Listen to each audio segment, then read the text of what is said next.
afternoon if you're in an East Coast or in Europe time zone. Welcome to our webinar, Transitioning to the Cloud, Implications for Reliability, Redundancy, and Recovery. The webinar this morning is brought to you by 3 companies, Zamanda, RightScale, and Platform D. My name is Betsy Zakakis. I'm the Vice President of Marketing at RightScale, and I will be your MC today. So if we can move on to the next slide.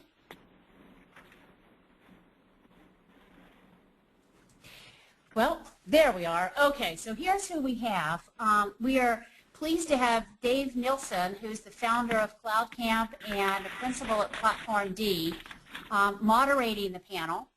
Michael, the founder and CEO of RightScale, will be starting out talking a little bit about the cloud in general, and then Chandra Kant, founder and CEO of Zamanda, is going to talk a lot about the storage issues on the cloud. We also have online with us Hunter Williams and Daniel Howard from RightScale and Patty from Zamanda. They are ready to take your questions right now. So don't wait until we get to the Q&A part of the webinar to start asking your questions. Go ahead and ask them in the question window. They'll be answering them along the way, and then after we have the panel discussion, we'll actually open it up for a live webinar, a live Q&A, and at that point, we'll address some of the questions that we think have broad appeal or broad interest. So here's the agenda. I've done the welcome at this point. I'm going to hand it over in a second to Michael, who's going to do an introduction to cloud computing. And as I said, Chandra's going to talk about storage in the cloud, and then we'll have a panel discussion moderated by Dave, and then he'll open it up for the live Q&A. So unless there's anything else, I'll turn it over to you, Michael. Thanks, Betsy. Greetings, everyone. I'd like to dive in, start with a little bit, just a brief background on RightScale, who we are, what we do. And then we'll hear also from Chandra, and then dive into the panel. RightScale, really the hallmark of our company from day one, has been engaging with customers, actual customers producing both test and development, but also production systems in the cloud. And so from the very beginning, we've had a close relationship with those companies that began to adopt cloud computing early, and as a result, we have a fair amount of experience in that world by now. We have more than 15,000 users of our free edition. We have many hundreds of paying customers. We've launched over 500,000 servers using the management platform and powered some of the largest scaling events in the history of cloud computing. But to backtrack just for a second about really setting the context for cloud computing, because it's used in many different ways for different purposes these days. The kind of cloud computing that we're talking about today is really public cloud computing, pioneered by Amazon with EC2, S3, etc., and now being adopted by other companies as service providers. But it really is characterized by, from the user's point of view, virtually infinite computing resources that are accessible on demand, so you can scale up and down programmatically within moments, and also from a business point of view characterized by a pay-per-use model. So you only pay for what you're using, and with all those characteristics put together, really this surpasses traditional hosting providers' capabilities, because suddenly you can access all kinds of server sizes across multiple failure zones and geographies at a very low cost.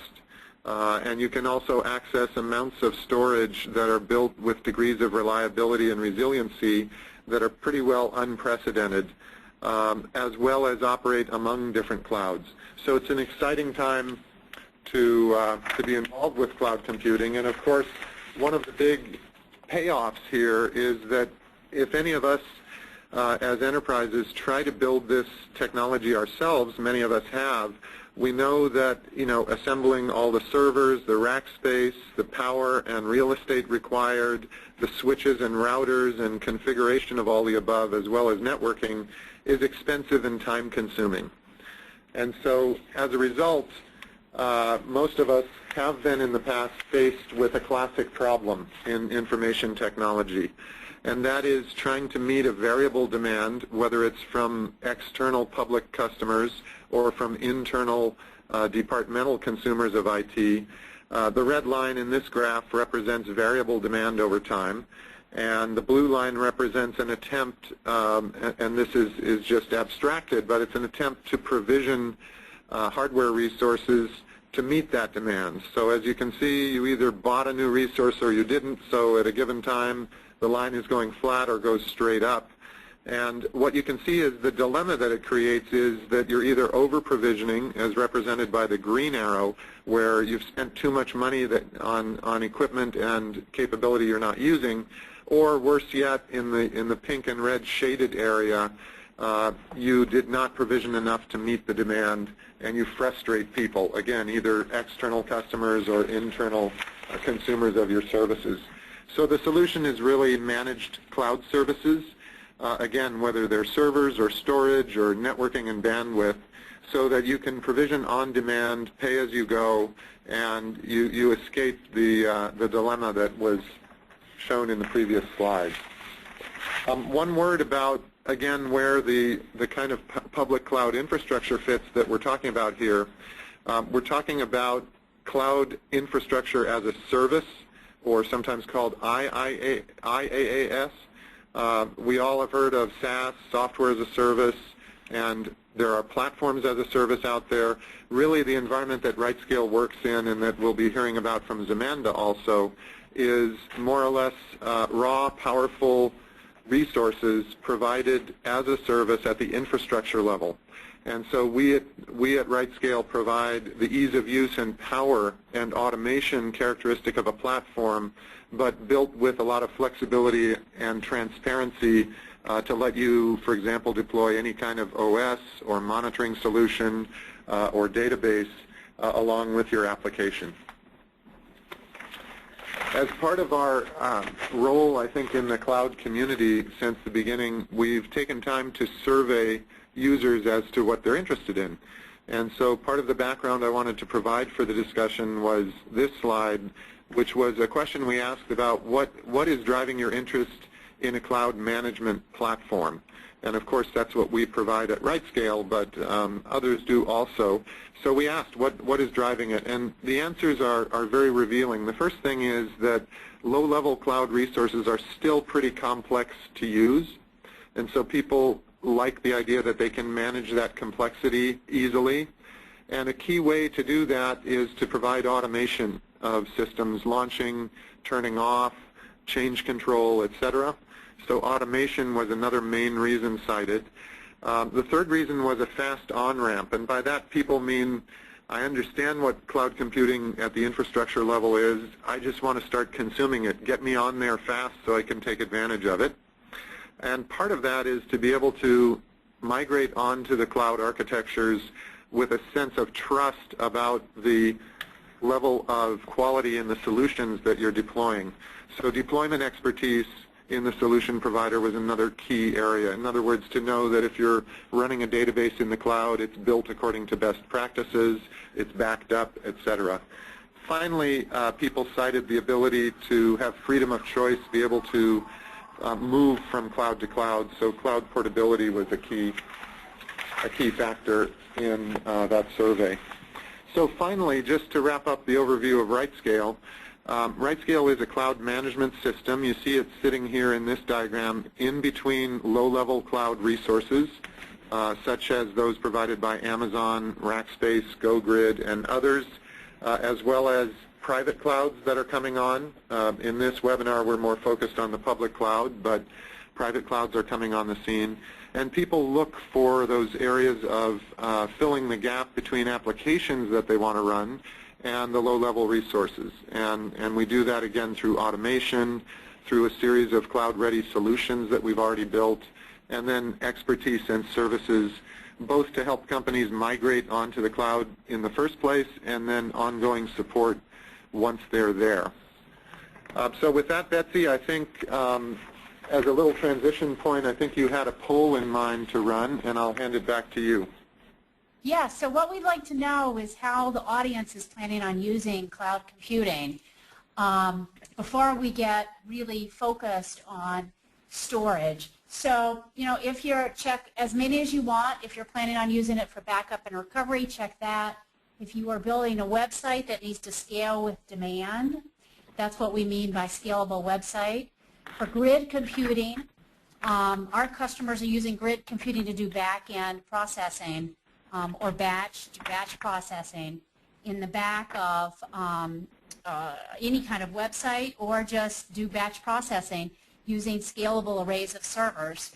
And then finally, we have a number of customers using the cloud for test and development, being able to create an environment that can be used and then eliminated as you don't need it anymore, to do development or to do any kind of testing, regression testing, load testing.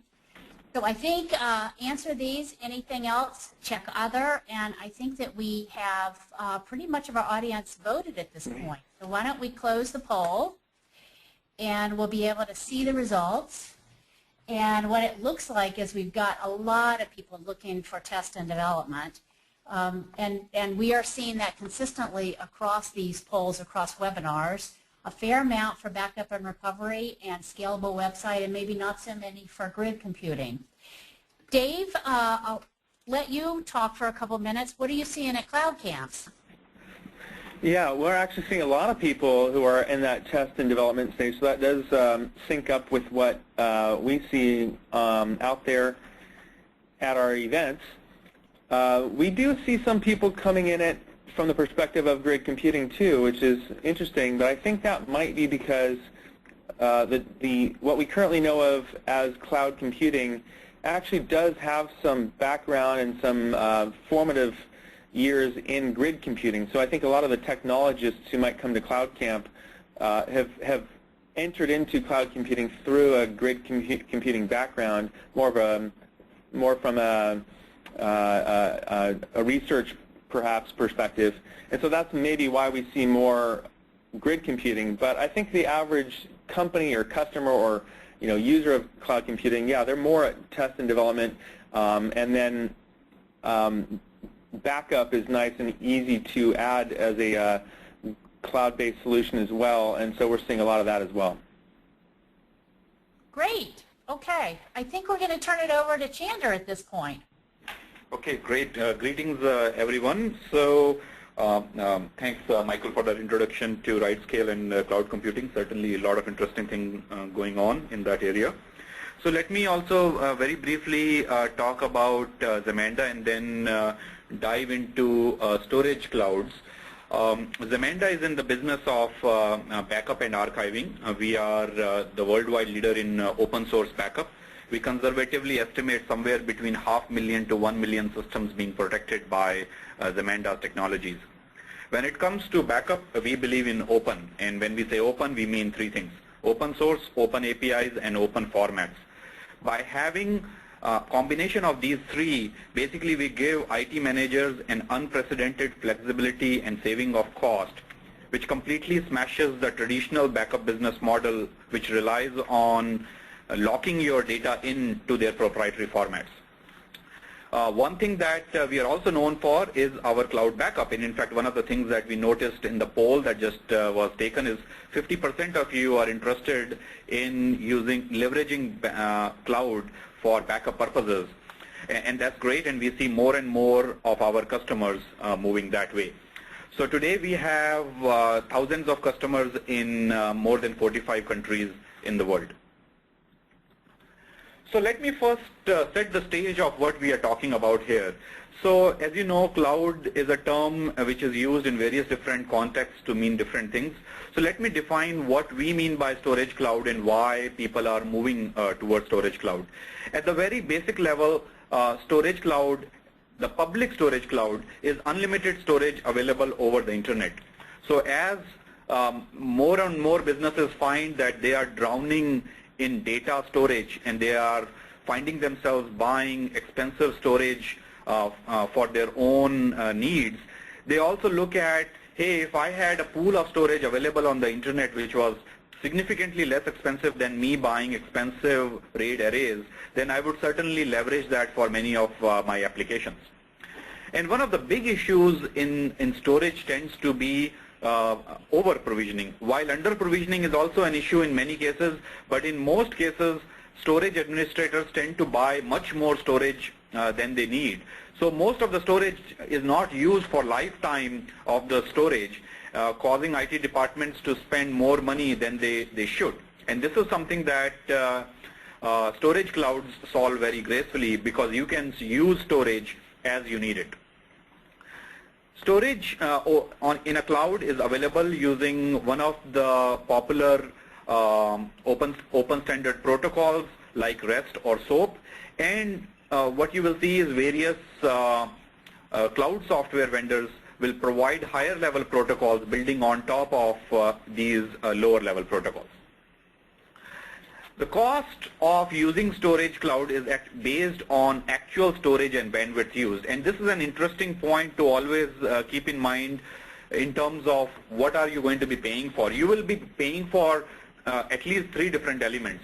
One is how much data you are going to be storing on the cloud itself, how much bandwidth you will be using from the cloud perspective, and how much you will be paying to your communication vendor. So for example, your current connectivity may not be good enough for you to leverage a storage cloud. So you may have to pay extra to your connectivity vendor. So you have to compute all of that and weigh that against the cost of buying a lot of storage from an array vendor. Since public storage cloud is by definition off-site, it is ideal for secondary and tertiary storage. And I will talk about these two use cases in a second. And today, Amazon S3 is the market leader when it comes to public storage cloud, although there are several other worthy offerings that are coming online as well. So what are the various considerations to make when you are moving to a storage cloud? First is robustness.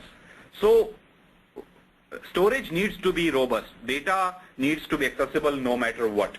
So when you are moving to a storage cloud, you have to make sure that whatever cloud you are moving to, that platform is robust.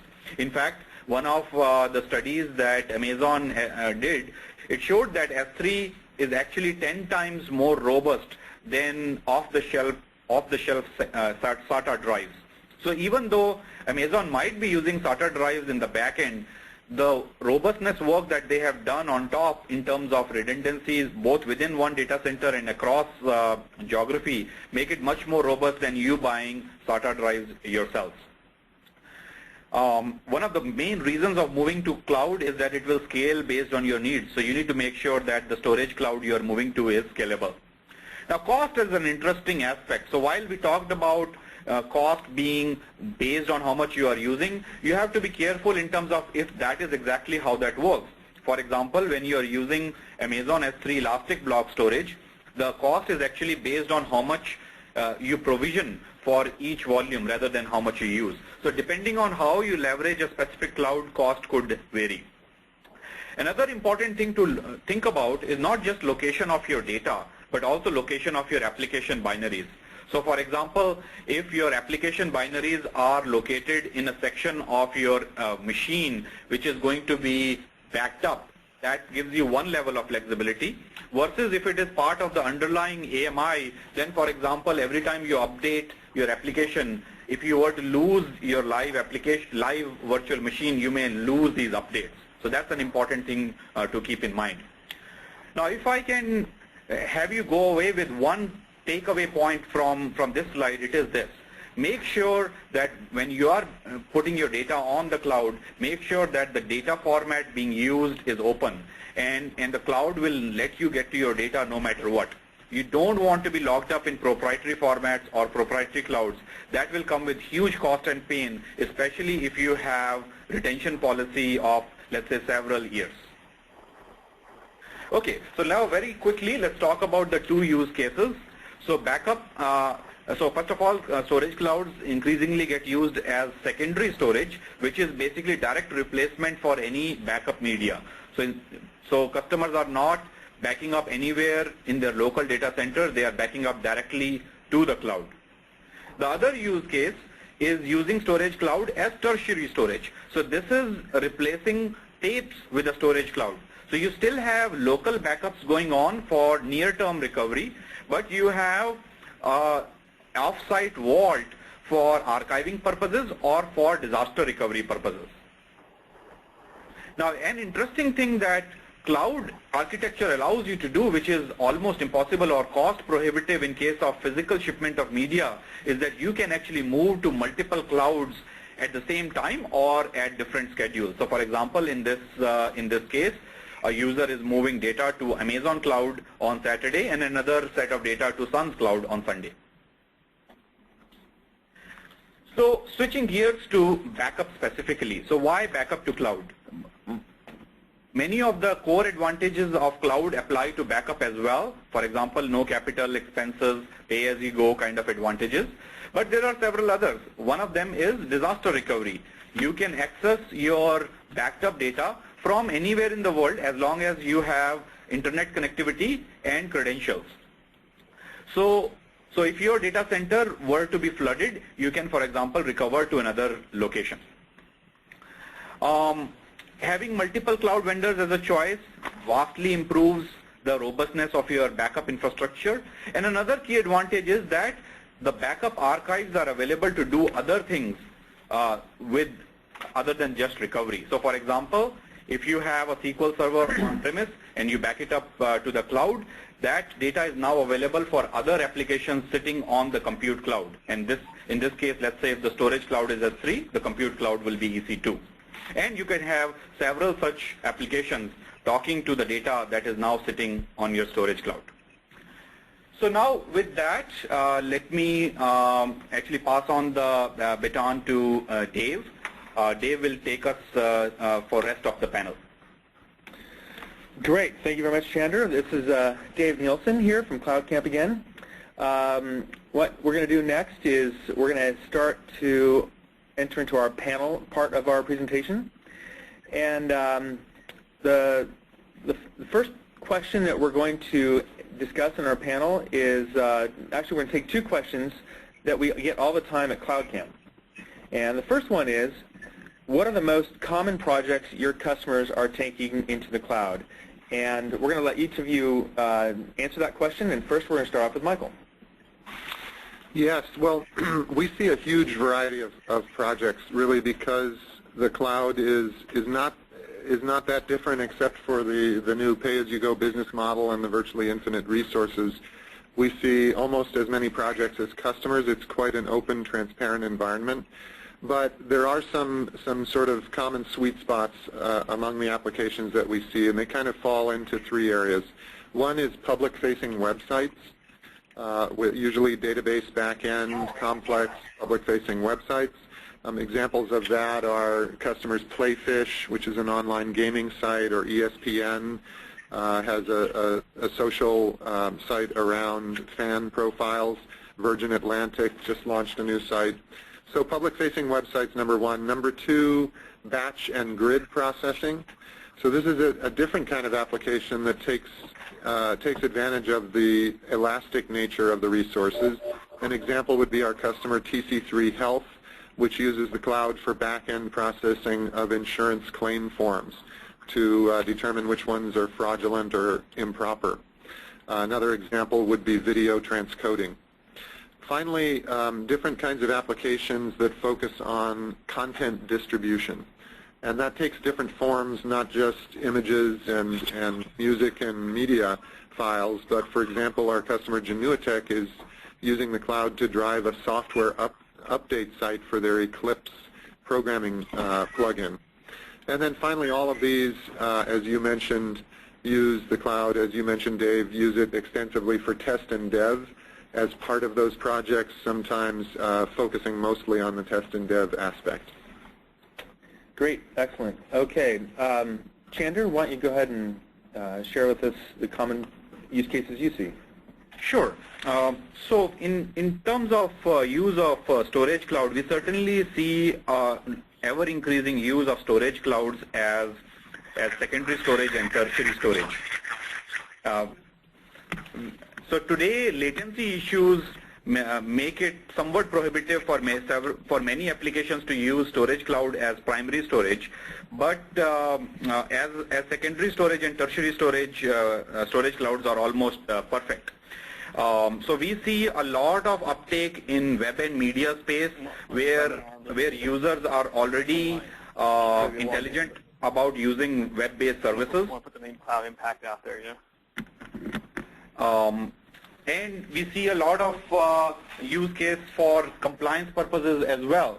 So, a lot of people who want to have off-site storage for compliance needs leverage storage clouds and specifically Zamanda backup software for compliance purposes as well. Oh, excellent. Okay, so as I was saying earlier, we get these types of questions all the time at CloudCamp, and sometimes the questions that are focused more on a company-specific needs, but what I've noticed is that large companies are now starting to get involved in cloud computing, and they're starting to wonder how they can use it. And of course, they have different needs than smaller companies that may be worried more about price. And so for larger companies who are looking at cloud computing, do you offer any other suggestions or tips? Yeah, so one of the biggest things that we see from larger companies is issues of privacy and trust. So this is where their legal departments get into picture, where hey, I'm not going to put my data in somebody else's control. So this is where maturation of technology as well as education helps. So educating the user base that hey, data which is being shipped with 512-bit encryption or even 2048-bit encryption over the wire is maybe even more secure than putting it on a tape and shipping it on a truck. So, but privacy and trust, I would say, and as well as overall culture, that hey, instead of buying a big array, can I just rely on this service which is sitting on the cloud, and getting a comfort level on that tend to be a big concern. Yeah, it is interesting about the security questions because what I find kind of interesting about the cloud is when you do back up your data to the cloud somewhere, you really don't know exactly where that server is. Of course, somebody does somewhere. They can figure it out. They can go look it up in their tables and find out where that server is. But it's not like some employee could walk up to it and do their own private backup of that data and take it and walk off with it. It's virtually impossible for that to happen. So there is this interesting benefit that you get to using the cloud, which is sort of like the obscurity of where that server actually sits. And so there are two sides of it, right? One is your internal employees not being able to do that, as you suggest. And the second is, do you trust the employees of the cloud vendor not being able to do that? And this is where cloud vendors have to come in. This is where they have to make sure that they buy the trust from the end users. And I think Amazon has done some good work in this area. They have put out some papers in terms of how they have double blind between the employees and the actual data, that no single employee can actually have one password which will get that employee to the data. So, and I think those are the kinds of things that cloud vendors will have to do, not just focus on robustness and scalability, but also focus on security and buying the trust of the customer. That's right. So brand reputation certainly is important. And Michael, with RightScale and the types of companies, I know that you mentioned ESPN and some other very large companies. Are you finding that there are differences in sort of how you talk with them or the questions that they ask of you versus a smaller company that's a startup and maybe not so concerned? Yeah, absolutely. And I think you and Chander kind of covered it: privacy, trust, security, regulatory compliance. We hear about that more from large companies. Small companies are just happy to be able to get that capability so cheaply. Right. They don't pause there very long. But I think you also touched on the point, Chander, that the security offered by the major cloud vendors is actually quite high. And the procedures that are in place and so on. There's some catch-up to be done in terms of passing through audits that are publicly recognized and providing that kind of assurance to customers. But I know, for example, Amazon is hard at work on that. They've published a security white paper that should be reassuring to customers. Personally, I think that our data at RightScale is a lot safer in the Amazon data center than it would be in our own company, and I would guess that applies to the vast majority of companies out in the world today, that the measures they can put into place because of their scale are very solid. So really the hurdle we see, again to echo something you said, Chander, it's really inertia. at the end of the day. So there are valid concerns about these issues, although if you look at other hosting providers like Rackspace or Savvis or Terramark, those folks have gotten PCI compliance certificates and SAS 70 and HIPAA and all the rest. And they're outsourced just the same way the cloud is, just a little bit of a different technical access point. So I think as companies become more familiar with the notion that they will become more comfortable, and what they're looking for really is some sort of help in a trusting relationship with a Zamanda or a RightScale to help them understand what's at play, how to overcome some concerns around security. There are certainly application solutions that can be leveraged also, so that the comfort factor increases. I think probably there was a time in technology when we called each other on a telephone and it felt weird because we weren't talking face to face. The same kind of thing is happening here. Now we don't think twice about it. Yeah, on a side note, I heard an interesting story about the telephone days when the phone first came out, and there was concern that perhaps people would never leave their house because they could just talk on the phone. But it turned out that apparently more people went and visited each other because they could call up their friend and say, you know, you're 5 miles from me and I'm going to have to walk. So if you're there, are you there? Oh, good, I'm coming over, right? And they would actually get together more often. So the new technology will enable modes of use that we haven't even fully anticipated. True. Yeah. I mean, yes, I mean, it might even have interesting use cases for even your on-premise computing. That's right. And another similar experience was back in the 90s when I was doing a lot of e-commerce integration. People would always say, oh, I'm not putting my credit card, I'm not using my credit card on Oh, yeah. right? And now, of course, it's not a big deal at all. But following up on that point about PCI compliance, I think that's an interesting one because I've talked to multiple companies who say, oh yeah, I'm using the cloud for transcoding, or I'm using the cloud to do some other feature that's not too secure oriented, right? And one company in particular was they were also providing payment services, and they did not put that piece of it in the cloud, because they couldn't get PCI compliance, or they didn't feel comfortable, or something like that. But I think that's an interesting point you made. A lot of companies will use the cloud now, but those particular companies, maybe they'll wait a little while until some of those accounting practices you talked about are, more visible throughout the entire transaction. And then maybe we'll even get PCI compliant in a public cloud. I mean. Yeah, and in fact, one other example in that is HIPAA compliance. So now Amazon S3 storage is HIPAA compliant.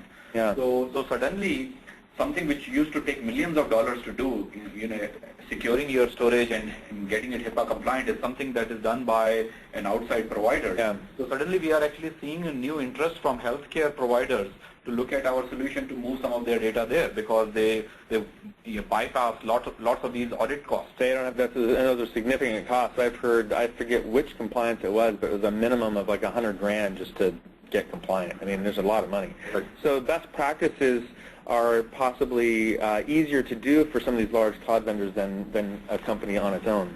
Yep. So, perfect. Well, you guys, let's ask the audience what their barriers are to moving onto the cloud. Make sense? Oh, yeah, sure. Great question. Let's do that. Okay. So I think we've got 2 polls at this point. One about moving your data onto the cloud, and another one about moving your app. So let's focus on data first.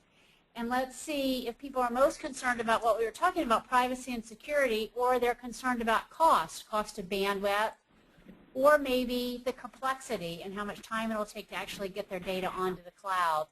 And there probably are some people a little nervous about, will I lose my data, the reliability of storage clouds. So let's see, we've got about 40% of the people have voted thus far. If you don't find one of your issues there, just click on Other.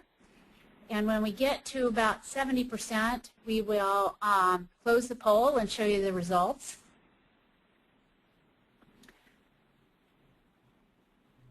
Okay, I think that we're kind of cresting right now, so why don't we close the poll and we'll see what the results look like. Yep, privacy is a big one, so good discussion to have had. And then cost and time are the next 2. So what do you guys think about the results here? Well, it certainly maps, as I was saying earlier, the two questions we get the most are, what types of things do you back up or applications do you run in the cloud? The second question we get the most at cloud camps are questions related to security, so that makes a lot of sense. Chander, is this mapped to what you're finding as well? Yes, absolutely. So we already talked about privacy and security as one of the issues. When it comes to backup, privacy and security are some of the key elements because backup represents crown jewels of any organization. Right. And there have been incidences where when there was a targeted attack, people actually went for backup archives. So if you can hack into a backup server, you got everything. You don't have to hack into 5 different machines.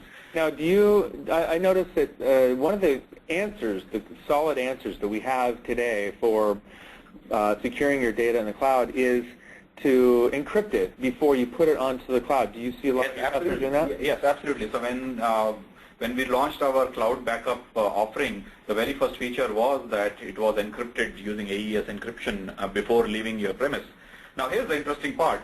We actually got some customers who said, hey, I want an option to not encrypt my data as I am sending it to the cloud.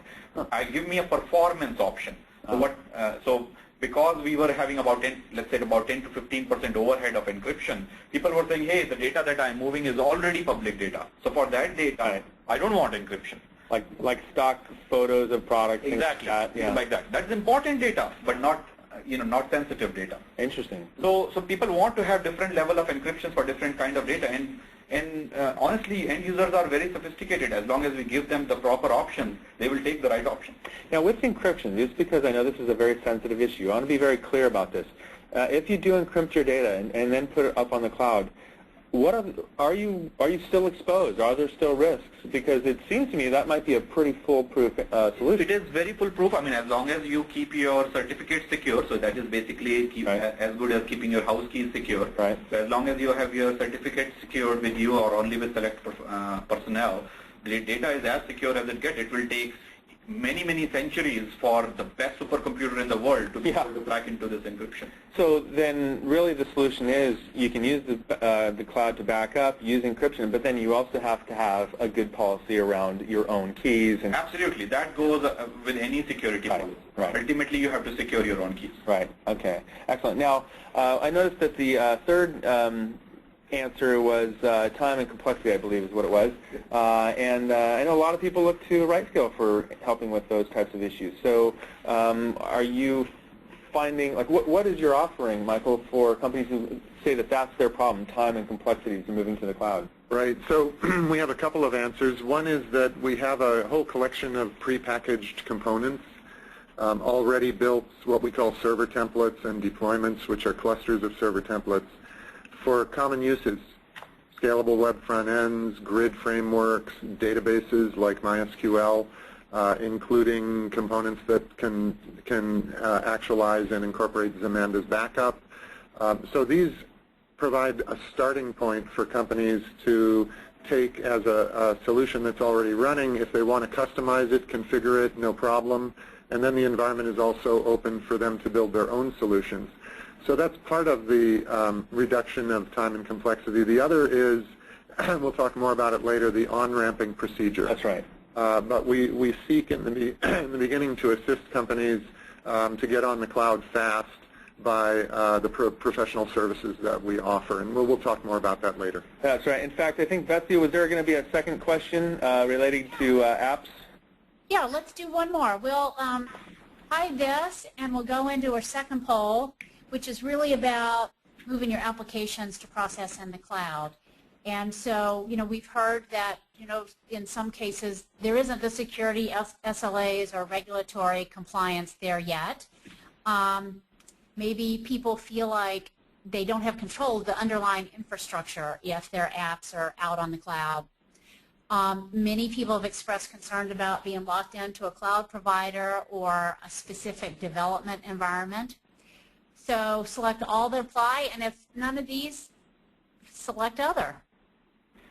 So Betsy, while we're waiting for people to vote on that, I just wanted to remind everyone who's listening that while it's just not possible in this format to answer every question that's coming in, or to anticipate what customers' concerns are. So please feel free to follow up with either Zamanda folks or with RightScale folks if you do have questions that we haven't addressed specifically here. And I don't know if we're planning to do this, Betsy, but usually at the end of the session, we keep the Q&A lines open for a while also to help facilitate that. Absolutely, we will. And we're getting some great questions coming through, a lot of questions. And the guys are doing pretty good answering them, so just send them in, and they're just moving down the list at this point. So I think at this point we'll close the poll and we can look at the results. And so we see most of the people are still a little nervous about security. Not as many people worried about locked into a development environment as locked into a cloud provider. So Dave, comments on this? Yeah, it's interesting. We definitely get a lot of people at cloud camps talking about different lock-in scenarios. And I think it might be a greater concern than is the reality. It's more of a fear of the unknown, but it is definitely a concern that people have. And to be very clear about things, there's two types of cloud computing when you're talking about building your own application in the cloud. One of them is platform as a service, and another one is the infrastructure as a service, as was mentioned earlier. And you get benefits and disadvantages. There are benefits and disadvantages to either one. With platform as a service, which would be more like a software as a service type platform that you can build your applications on, you get a lot of functionality, but you're limited by the vendor who provides that platform, such as a Google App Engine or a Salesforce Force.com platform. But you can perhaps if the functionality is there, you can build the application you need. But you're sort of locked into that framework. Whereas with infrastructure as a service, which is more of what we're talking about here today, you get basically all of the capabilities that you would get if you had set up your own servers. You can get down to the root of the operating system. You can do pretty much anything you need to do, and so lock-in is a lot less of a problem. Of course, you're then responsible for building all of the functionality on top of that operating system. So anyway, I'm talking a lot about lock-in here, primarily because I hear it talked about a lot at cloud camps. But as you can see from the answers there, security is an important issue as well, as we've already discussed. The interesting one here is not enough control over underlying infrastructure, and that is tied in with lock-in. But as I was just mentioning, with infrastructure as a service, you actually do have more control of that. So perhaps those two should be combined, and then we've addressed them. I can't quite see what that fourth one is. What was that one? Oh, yeah. And again, lock into a specific development environment. With infrastructure as a service, you really don't have lock-in to a development environment. But with platform as a service type scenarios, you might. I'm kind of curious about the others there. There's no text there to see what those others are there? They just clicked the button that said other. So maybe for those of you who put other, if you want to post your question, post maybe the answer as a question, even though it's not a question. It'd be interesting to see what the other barriers were in sometime in this webinar. Yeah, Dave, I think back to your not enough control of the underlying infrastructure, we hear that a fair amount at RightScale, and one, that people are afraid as they move to the cloud, and one of the things that we have done is made sure that our solution is completely transparent, and Michael can talk a little bit more about that, to make sure that the people moving their apps to the cloud continue to feel like they have as much control over the infrastructure in the cloud as they do in their own data center. Exactly, Betsy. I think there's a huge amount of control, and it's a little ironic. I think maybe some of the answers could be clarified if those folks who clicked that second item would follow up with both companies. RightScale is completely open, but we also noticed in Chandra's slides that it's the same philosophy at Zamanda in terms of open formats, et cetera. Absolutely, and in fact we go to excruciating pain to make sure that customers can get to their data no matter what. Right. So we have, in fact, put out open source tools that customers can go to their data directly, even if they don't have Zamanda software running for any reason. And in fact, that is very important for end users to make sure that they can always be in control of their data, no matter what. Yeah, so we are getting some people proposing other barriers. By the way, the first one that was provided was there are no other barriers. So the reason why they clicked other was basically that was the default option for them. Right. There are no barriers. So some people are saying there are no barriers. But we are getting some barriers related to costs. Some folks have mentioned that. They have cost concerns.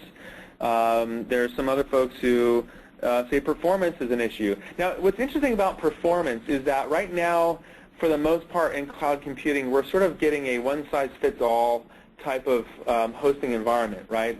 Whether it's Amazon or some of the others like RightScale or GoGrid, they kind of only have a couple different options for you. So there may be an instance where the application that you want to host in the cloud really doesn't run that well in that type of an instance. Right. You know, that's both true and not true. In the early days, we had one size of server at EC2, right, and it was what they now call a small. And so there are 4 or 5 different server sizes ranging up through boxes with more cores, more RAM, etc.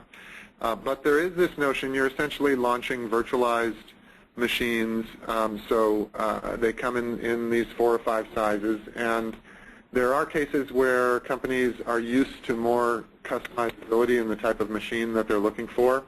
And you know, there are a couple solutions to that. One is to combine cloud processing with non-cloud processing, or with managed host processing, where you can dial in exactly what machine you want and if you need to add hardware boards or whatever.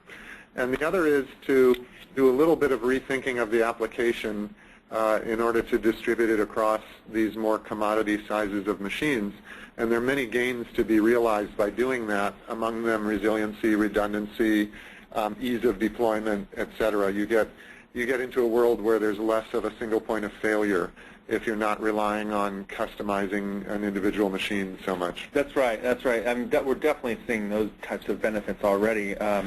And just to point out a couple additional comments people have made, someone says that even though you have control at the operating system level, they want even further control of the actual physical infrastructure.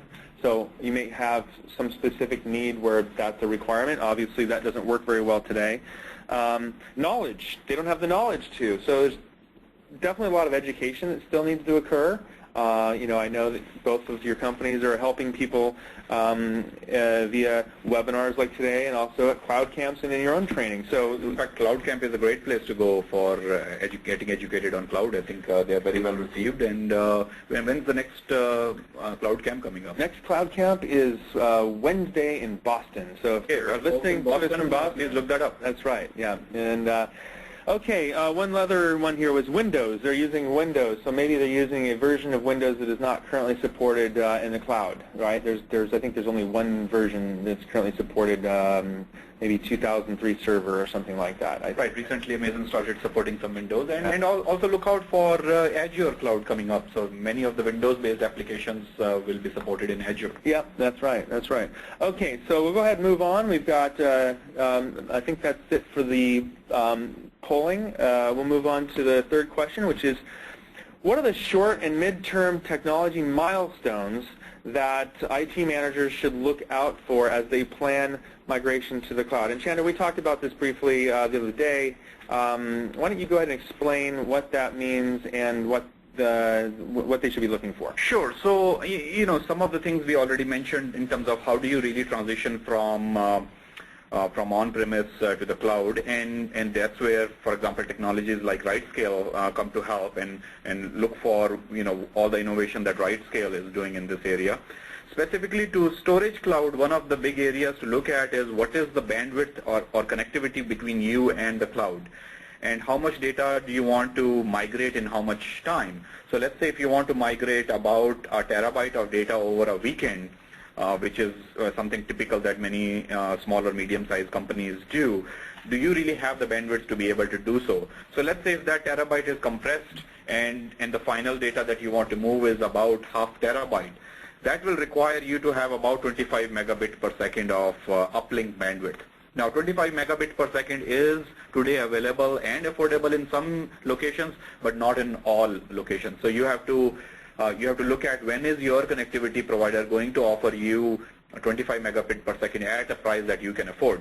Now the interesting thing here is that in backup and recovery domain, you can actually use consumer class bandwidth. You don't need a high-level SLA for backup and recovery application, because worst case, if your link is down, your backup window may not work, but backup software should be able to catch up next time around. In fact, we have written our software in a way that for whatever reason, if your backup to cloud fails today, we catch it up next day. So in backup domain, in fact, what we tell our customers is that, hey, if Comcast or AT&T will give you consumer class DSL for business at a low price but at a good bandwidth, go for that. And you can just dedicate that as a network for your backup purposes only, and your SLA-based bandwidth could be used for your primary purposes. So those are some of the things to look out for. Excellent. Okay. Michael, do you have anything to add to that? You know, one of the messages that we convey a lot is, in terms of short or midterm technology milestones, we just say pick a project, pick a pilot project to get your feet wet in the cloud. I think that it's the best way to gain learning about what the experience is like. There are no major cost barriers here. It's inexpensive on all sides, whether it's Zamando or RightScale or Amazon or Rackspace, the low-level cloud fees. So it's inexpensive, and there are almost certainly workloads at any company that are appropriate and kind of no-brainers to move to the cloud today. So we say pick a pilot project and dive in. Yeah, I'm hearing that a lot. A lot of people are afraid because they don't know what the options are or what their experience is going to be, but as soon as they just try it, they find, oh, all sorts of ways that they can use this and save money and time. So, and even companies that you would think, like the government, you know, oh, sensitive data. You know how much public information they have available that who cares if it were ever stolen? In fact, they probably want people to take it, use it, and try different things, right? And so there's all sorts of data out there that you can use in the cloud that there's no security risk whatsoever. So you can maybe start with that. Okay, we're running, this hour is just going by fast here. We've got 2 more questions, so let's try to get through those. We've got, the next question is, what IT skills does a customer need to use your cloud offering? So, Michael, why don't we start with you on that? Sure. So there are really 2 phases. One is the migration phase, and the other is operating the system once your application or project has been migrated to the cloud. In the beginning, we work with companies who have developers, regular programmers who are working with us. Certainly anybody with any kind of system administration background is appropriate to help with the initial setup. Once that is done, many companies either succeed with just a largely stripped down staff of system administrators, or with operators who are familiar with the RightScale dashboard, because all of the smarts of various procedures like backup, failover, scaling up and down are actually built into the automation of the system. That's right, and we may touch on this in the next question, but one of the things that I think IT sysadmin folks will find familiar about RightScale is that you use a lot of scripts. And so a lot of those scripts that they're used to using internally will be available to them either to use as a template or to create on their own. Absolutely. There are no new languages here or metaphors. It's all familiar. That's right. Yeah, I've heard a lot of positive things about that. Okay. And Chandra, is there a particular skill set? So in fact, from a backup and recovery standpoint, in fact, we believe that the skill set requirement is less than trying to do on-premise tape-based backups. I mean, tapes have been a huge pain for IT administrators for the last 2 or 3 decades. just the sheer complexity of making sure that your tape library is working, your tape drive is working, making sure the tapes are properly labeled, all of that skill set is actually out of the window. You don't need to maintain that skill set anymore. Hey, Chandra, I didn't tell you this, but my first real paid job in the tech industry was when I was in high school. I would go in from 6 o'clock in the morning to 8 in the morning to a mortgage firm, and I would back up their data onto tapes, which once a week that they would take off-site. That was my first job. I got paid like $6 an hour, and I was happy to get it. And the funny thing about this is that when I left, it turns out the next person who took over my job was apparently too, I think they were too cold, and so they were the only ones in the office, and they'd go in there and they turned up the heat, and apparently it messed up all the tapes or something like that. So the doing the climate control. That's right. So, okay, well, let's go on then. We got the next question here. And since we've only got 4 minutes left, I'm going to limit you each to a minute and a half, okay? Which is take us through your on-ramping to the cloud process. And Chandra, we'll go with you first. Sure. So in order to make this easy, we actually support both backup to local infrastructure and cloud. So what you can do is you can create several backup sets. Some of those backup sets you will back up to a local disk or a local tape, and some of them, which are your disaster recovery backup sets, you will back up to the cloud. And the process of backing up to a local infrastructure or to the cloud is exactly the same. So all you do is you get our software, you install it on a backup server, you point the backup server to whatever machines you want to back up, and then you point it to whatever the target is, which is local disk or cloud, and click go, and off you are running. Excellent. All right. Sounds pretty simple. The nice thing about data is that you don't have to change it to back it up to the cloud other than perhaps the encryption. Right. And that's why I find a lot of people at CloudCamp, they're starting with backing up as their first entry to the cloud. Right. Makes a lot of sense. Yeah. In the RightScale case, it's pretty simple. Normally, prospects end up talking with a salesperson, an account manager. You can reach them at sales@rightscale.com or our toll-free number. They typically go through an interview process where the customer fills out a deployment worksheet. So they're specifying what software stack they're using, what the components are, etc. Then when they sign up with us, so you get a sense before you engage with RightScale on a commercial basis that all this is doable and what the prepackaged components can be leveraged.